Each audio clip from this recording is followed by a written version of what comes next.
Pain et Obito, deux antagonistes des plus incroyables. Dans l'Akatsuki, l'un était le chef officiel, l'autre était le chef officieux. Ces deux-là nous ont offert des combats d'anthologie. Le monde entier s'accorde à dire qu'ils sont tous les deux exceptionnels. Mais alors que les deux ont un énorme niveau, une question reste en suspens. Lequel est réellement le plus puissant? Bonjour à tous, je suis Ryu Sensei, j'espère que vous allez bien. Aujourd'hui on se retrouve pour un gros combat. Pain contre Obito. En seconde partie, on parlera de Kakashi contre Guy. Beaucoup me l'ont demandé, donc je l'ai fait. Pour rejoindre Konoha, vous pouvez vous abonner à la chaîne. On est toujours de plus en plus et c'est incroyable. Merci à tous. Naruto vit.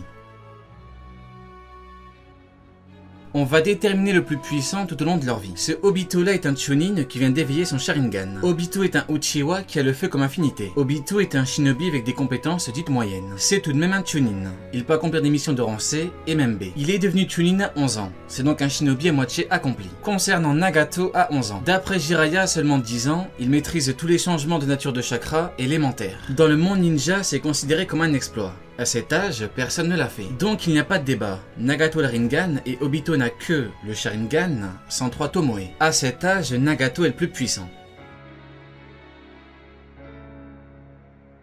Parlons maintenant du mode rage. C'est parfait parce qu'ils ont le même âge. C'est ici que les deux shinobi ont éveillé leur réelle puissance. Le Mangekyo Sharingan et l'éveil des réels pouvoirs de Nagato avec le Rinnegan. Le combat est très intéressant. Obito s'est entraîné. Il a battu une escouade de Kiri. Il a une immense force brute, la libération du bois et surtout le Kamui. Un énorme atout. Le Kamui est une technique très complexe, très puissante et très utile en combat. Concernant Nagato, il fut entraîné par Jiraiya, il maîtrise tous les chakras élémentaires. Il a entraîné son Rinnegan mais rien de notable. Cependant, contre Danzo, c'est différent. Entre le Shinra Tensei ou encore le Gedomazo, contre Obito, il a beaucoup plus de chances de gagner. Et ce, même s'il est effectivement compliqué de toucher Obito. Hormis avec le Mokuton, Obito ne peut rien faire contre Nagato. Donc, Nagato est le vainqueur. Le seul point qui pourrait le faire galérer, c'est l'intangibilité d'Obito. Par contre, cette intangibilité n'est pas infini. Bien évidemment, l'espace commentaire est là pour votre avis. Alors là, on parlera des 6 corps de Pain contre Obito avec Kamui. On a là un Mangekyo Sharingan maîtrisé à la perfection et un Rinnegan utilisé à la perfection. Déjà sur le papier, Nagato part sur un avantage. Le Rinnegan est plus rare et plus puissant que le Sharingan et que le Mangekyo Sharingan. En plus de ça, Obito n'a qu'un seul Mangekyo Sharingan, donc il part sur un désavantage. Avec les pouvoirs des 6 corps, Pain a un énorme niveau et il peut tout voir. Il est là le problème pour Obito.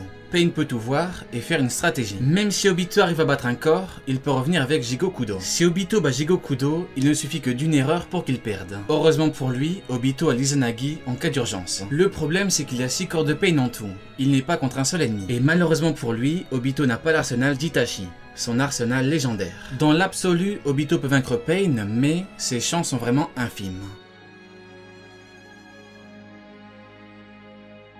Les 6 corps de Pain contre le Obito le plus puissant, hors puissance de Jubi. Concernant Nagato et ses corps, rien ne change. Il n'y a qu'Obito qui évolue. Obito arrive à combattre Naruto Kyuubi, Guy Porte Ouverte, Kakashi et Hashibi. Kamui géré à son paroxysme. Le Rinnegan, Gedomazo, la régénération, les 7 démons à queue, l'éventail des Uchiwa, etc. Ce Obito bat clairement les 6 corps de Pain. Dans les précédents combats, ce qu'il bloquait, c'est la puissance de frappe. En effet, il ne reçoit rien avec l'intangibilité. Par contre, il n'avait pas de réel pouvoir offensif de qualité, comme Itachi avec l'Amaterasu, le Susanoo ou encore l'épée de Totsuka. Là on a le Rinnegan, Gedomazo, les 7 bijoux, etc. Ce Obito gagne le combat. Pour finir, on a Nagato et Edo Tensei contre Obito, Jinchuriki de Jubi. Ce Obito n'a strictement rien à craindre. Régénération quasi instantanée, hyper vitesse, gigantesque force, ultra résistance. Il peut créer une barrière en 6 points et balancer 4 orbes de Jubi. Nagato ne maîtrise pas le Senjutsu et Obito est bien trop puissant. Passons au second combat de la vidéo. Kakashi contre Guy. Kakashi et Guy sont deux amis très proches du village de Konoha. Ils ont tous les deux un père exceptionnel et une histoire exceptionnelle. Ces deux hommes sont amis depuis très longtemps. Ils ont un grand respect l'un pour l'autre ainsi qu'une grande confiance. Kakashi et Guy représentent la puissance des Jonin de Konoha. Au début de Naruto, Konoha pouvait compter sur le niveau d'Hiruzen et sur le niveau des Jonin. Les deux qui sortent du lot sont bien évidemment Kakashi et Guy. D'ailleurs, ils étaient les maîtres de 2 équipes de Genin d'un très haut niveau. Les 2 Genin les plus puissants étaient Rock Lee et Neji et Tenten était très dangereuse. À très haut niveau, son style n'est pas hyper efficace, mais au niveau Genin, son style était fatal. Même si malheureusement elle s'est retrouvée face à Temari, son contre parfait. Pour être au niveau, Sasuke a dû apprendre le Chidori et Naruto a dû se surpasser. Si l'équipe de Guy sort du lot, c'est pour une chose, l'entraînement. En effet, pour Guy Meto, l'entraînement c'est le plus important parce qu'il permet d'accroître son niveau. On en arrive donc à ce qui fait de Guy quelqu'un d'aussi puissant, l'entraînement. Kakashi s'entraîne souvent. Il ne faut pas non plus croire qu'il ne s'entraîne jamais. Par contre, pour Gaimeitou, c'est différent. Lui, ses entraînements sont extrêmes et journaliers. Kakashi est un génie du clan attaqué. Qui dit génie dit forcément potentiel évolutif des plus énormes. Pour Gaimeitou, c'est différent. Pour être au niveau, il ne compte que sur son taijutsu. Du coup, les entraînements journaliers sont obligatoires. La question est donc, ces entraînements lui servent-ils juste à être au niveau, ou alors est-ce qu'ils lui servent à surpasser Kakashi? Tout d'abord, faisons un tour au niveau des stats, des statistiques officielles. Les stats officielles, c'est un excellent moyen de voir le niveau des persos sur le papier. Ne vous inquiétez pas, on va également les analyser, puis passer aux autres faits. Ce qu'il faut savoir, c'est que les stats de Guy n'ont pas bougé du début à la fin. A contrario, celles de Kakashi ont évolué. Gaimeitou a toujours eu 31,5 sur 40, alors que Kakashi avait d'abord 33, puis 34,5. Kakashi augmente en vitesse, en intelligence et en taijutsu. Là, on pourrait se dire que Kakashi surclasse Guy, donc il n'y aurait pas de débat. Le problème, c'est que non, ça ne marche pas comme ça, et c'est pour une raison très simple. Les sauts et le ninjutsu sont deux catégories à part. Guy concentre sa puissance dans le taijutsu, donc forcément, en saut et en ninjutsu, il est mauvais. Là où Kakashi a 5 en saut et en ninjutsu, Guy se retrouve avec 2,5 en saut et 3 en ninjutsu. Guy perd donc 2,5 points plus 2 points, ce qui fait 4,5. Du coup, il faut impérativement voir stat par stat. En ninjutsu, Kakashi est bien supérieur. En taijutsu, Guy avait 1 de plus, puis 0,5. En genjutsu, Kakashi a 1 point de plus. Kakashi est bien plus intelligent que Guy, et en saut, Kakashi a carrément le double. Par contre, que ce soit en force, en vitesse et en endurance, Guy est bien supérieur. Conclusion, les stats en détail sont hyper importantes pour un shinobi comme Guy. Il comble son manque en ninjutsu pour le taijutsu et il n'a vraiment aucun point faible. Par contre, malheureusement pour lui, Kakashi a un très gros point faible, l'endurance. Là où Guy a 5, Kakashi a 3 sur 5. Seulement 3 sur 5.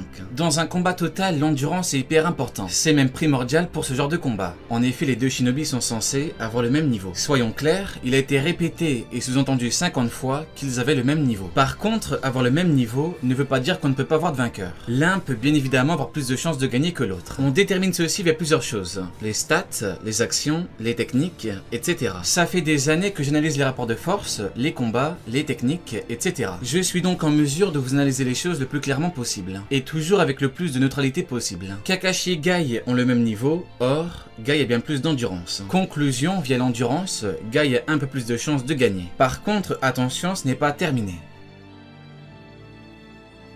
Kakashi est le Raikiri, le Sharingan et le Mangekyo Sharingan. En plus de ça, Kakashi maîtrise plus de 1000 techniques. Grosso modo, Kakashi a un gros panel pour combattre, et même parfaitement combattre. Par contre, là où ça se joue le plus, ce n'est pas là. En effet, les deux Jonin ont quelque chose qui les rend cheatés. Pour Kakashi, c'est le Kamui, et pour Guy, ce sont les portes. Soyons très clairs, avec un Kamui, Kakashi termine Guy. En effet, le Kamui est une technique cheatée. En principe, elle peut avoir n'importe qui et n'importe quoi. Avec le Kamui, il envoie un corps entier ou une partie dans une autre dimension. Donc, que l'on soit Jonin ou Kage, ça ne change rien. Si Kakashi te touche, tu es fini. Le problème, c'est qu'on parle de Gaimeitou.